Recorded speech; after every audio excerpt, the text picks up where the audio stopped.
TS Ghazipur गंज विकासखंड फतेहपुर चौरासी। जब मुझे वो विद्यालय मिला तो उस विद्यालय में मात्र 6 से 8 के सिर्फ 15 बच्चे थे, ओनली 15 बच्चे। और 15 बच्चे किसी सरकारी स्कूल और जूनियर स्कूल में होने पर एक चिंता का विषय बन जाता है। मेरे हेडमास्टर रिटायर होने के बाद सारा प्रभार मेरे पे था। मैं अकेला था, विद्यालय में अकेला था। और अकेले होने के बाद आपके पास 15 बच्चे हो और एक जूनियर विद्यालय हो तो संचालन थोड़ा सा टफ पड़ जाता है। उसी दौरान कोरोना काल का प्रभाव भी था, तो अब हमें लगा कि अब अपनी बात ग्रामीण वालों तक कैसे पहुंचाई जाए।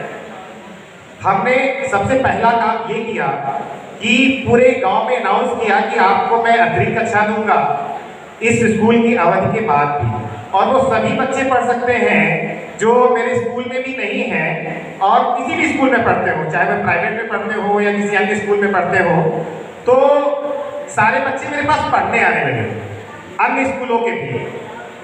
मुश्किल से स्टार्टिंग में 4 बच्चे आए, फिर उसके बाद 5 बच्चे आए, उसके बाद 10 बच्चे आए। चौथे दिन मेरे पास बैठाने के लिए मेरे क्लास में जगह नहीं थी। 70 से 80 बच्चे मेरे बरामदे में था, जो कि मेरे स्कूल का नहीं था, अन्य स्कूलों के बच्चे थे। तो पब्लिक में ये हुआ कि इनके पढ़ाने का तरीका थोड़ा सा ठीक है। मेरा तरीका था कि किसी भी सब्जेक्ट को एज ए टीचर बस चैप्टर खोलो पढ़ाने लगे, ऐसा कुछ भी नहीं।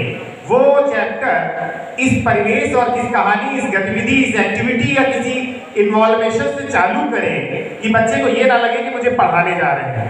क्योंकि जब किसी को बताया जाता है तुम्हें पढ़ाने जा रहे हैं तो उसका माइंड पहले ही डाइवर्ट हो जाता है, अरे पढ़ने जा रहे हैं। 100 में से 10 बच्चे तो ऐसे होते हैं जब कहा जाता है पढ़ाने जा रहे हैं तो बड़े खुश होते हैं, अरे वाह हमें पढ़ाने जा रहे हैं। मगर थोड़े से बच्चे ऐसे होते हैं, अरे यार रोज का वही काम, वही नाटक, है ना। तो जब उन्हें खेल से, गतिविधि से, कहानी से, एक्टिविटी से जोड़ते हैं तो उन्हें थोड़ा मनोरंजन होता है। पब्लिक का विश्वास सरकारी स्कूलों के प्रति टूटा हुआ था पिछले 10 सालों से। तो मैंने अपने स्कूल की 10 साल की हिस्ट्री निकाली 2011 से, क्योंकि मेरा स्कूल 2011 में बना था। मैंने प्रत्येक साल के बच्चों की संख्या निकाली कि किस साल कितने बच्चे रहे। तो 2011 में 34 बच्चे, उसके बाद 30, 28, 25, 15, 20, 30, 28, मुझे आते आते 15 बच्चे मिले। तो मैंने ये जान लिया कि अभी तक इस पूरे स्कूल में पिछले 10 सालों में 34 बच्चों से ज्यादा नामांकन इस स्कूल में हुआ ही नहीं। यानी मेरे सामने एक लक्ष्य था कि 34 बच्चों से ज्यादा मुझे आगे लाना है।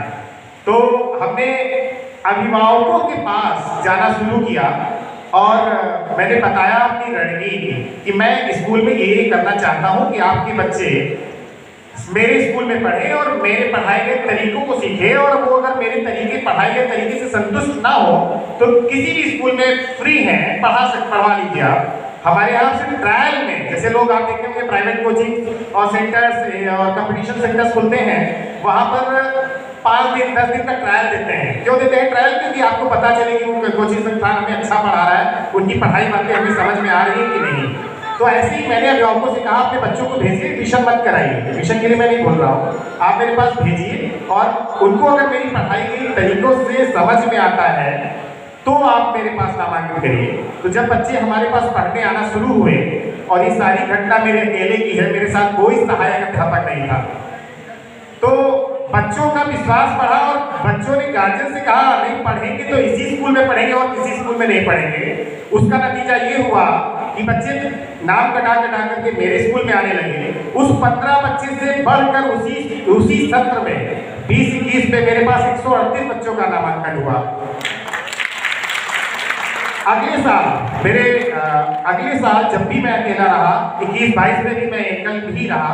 उसके साथ मैंने अपने विभाग को पत्राचार भी किया कि मुझे और आवश्यकता है, मगर ऐसा कोई नियम नहीं था कि मुझे और कोई संबंधित अध्यापक दे दिया जाए, सहायक अध्यापक। तो मैंने 21-22 में भी अभिभावकों से संपर्क करता रहा और अपना परफॉर्मेंस बच्चों के साथ देता रहा, क्योंकि मेरी पब्लिसिटी या अध्यापक की पब्लिसिटी वो बच्चे ही करते हैं कि नहीं वो स्कूल अच्छा है। और जिस दिन आप जान लीजिए आपके बच्चे ये कहने लगे कि मेरे सर बहुत अच्छे हैं, तो समझ लीजिए आपके पढ़ाने का या जीवन आपका सफल हो गया। कि अब 21-22 में अकेले होने के बावजूद मेरे स्कूल की छात्र संख्या 188 हो गई। अब 188 होने के बाद आज जो 22-23 सत्र है, मेरे पास सात संख्या 260 है। 26 नाम मैंने वो काट दिए जो बच्चे नहीं आते हैं, दूर दराज में हैं। और आज की कंडीशन ये है कि मेरे विद्यालय में 10 गांव से बच्चे आते हैं और 57 साइकिलें मेरे स्कूल के बाहर खड़ी होती हैं।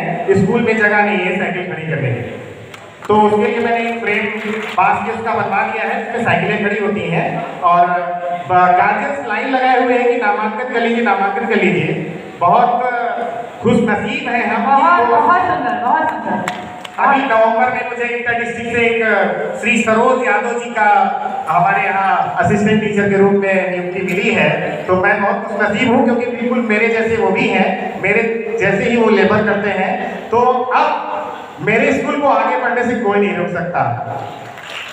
No doubt, no doubt. जब आपने ठान लिया तो कोई नहीं रोक सकता।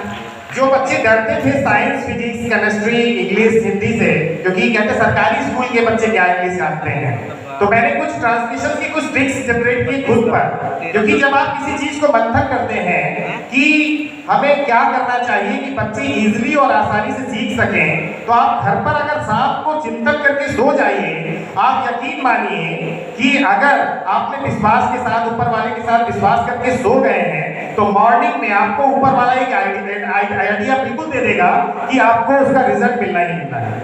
तो पॉजिटिव सोच करके करेंगे। मैंने बच्चों को ये भी सिखाया, मैं अकेले हूँ मगर सबको पढ़ाऊंगा। 188 बच्चों के बावजूद भी बच्चों से मैंने कहा बच्चे दो तरह के होते हैं, एक तो एकलव्य की तरह होते हैं और एक अर्जुन की तरह होते हैं। अर्जुन कहते हैं द्रोणाचार्य जी से कि सर मुझे सिखाइए, मुझे सीखना है, मेरे अंदर चाह है कुछ सीखने की। मगर एकलव्य कहते हैं आप सिखाइए चाहे ना सिखाइए, मैं आपसे सीख ही लूंगा।